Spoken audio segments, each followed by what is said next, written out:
بسم اللہ الرحمن الرحیم۔ کرونا کے حوالے سے جو احتیاط آپ کرتے تھے اب ڈبل احتیاط کرو۔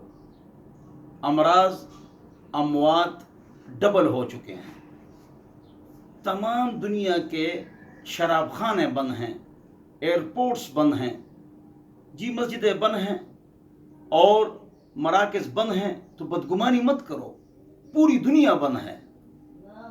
تو سب سے اہم بات جو ہے وہ آپ ماسک کا استعمال کریں۔ ماسک کے استعمال میں سستی نہ فرمائیں، فاصلہ رکھیں۔ حضور اکرم صلی اللہ علیہ وسلم کے عظیم صحابی عمر رضی اللہ عنہ نے معیقب رضی اللہ عنہ کو کہا اجلس عنا قدر رمح، آپ کو کوڑ کا مرض دوسرے کو لگتا ہے، ایک نیزے کے برابر دور بیٹھ جاؤ، مجھ سے قریب مت آؤ، فاصلے رکھیں۔ عن العاص رضی اللہ عنہ کے زمانے میں جب شام میں امواس کا طاعون آیا، 25,000 صحابہ شہید ہو گئے، تو انہیں کیا فرمایا؟ الوباء کالنار، وبا آگ کی طرح ہے، وانتم وقودها، اور تم اس کے ایندھن ہو، تفرقوا، جدا ہو جاؤ۔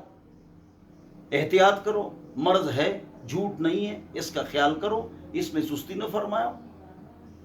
لاک ڈاؤن ختم اس لیے کیا جا رہا ہے کہ لوگ بھوک سے مر جائیں گے، لیکن اس میں آپ ماسک کو استعمال کریں، سینیٹائزر کریں، ہاتھ کو دھوئیں، فاصلہ رکھیں، اپنی صحت کا خیال رکھیں، اپنے گھر والوں کا خیال رکھیں، اپنی قوم کا خیال رکھیں، اس میں سستی نہ فرمائیں۔ ہم چائنا سے بھی ہماری اموات بڑھ گئی ہے، اٹلی سے بھی ہماری اموات بڑھ رہی ہے، تو بے احتیاطی نہ کریں۔ اللہ تعالیٰ مجھے اور آپ حضرات کو اس کرونا سے محفوظ فرمائے۔ والسلام۔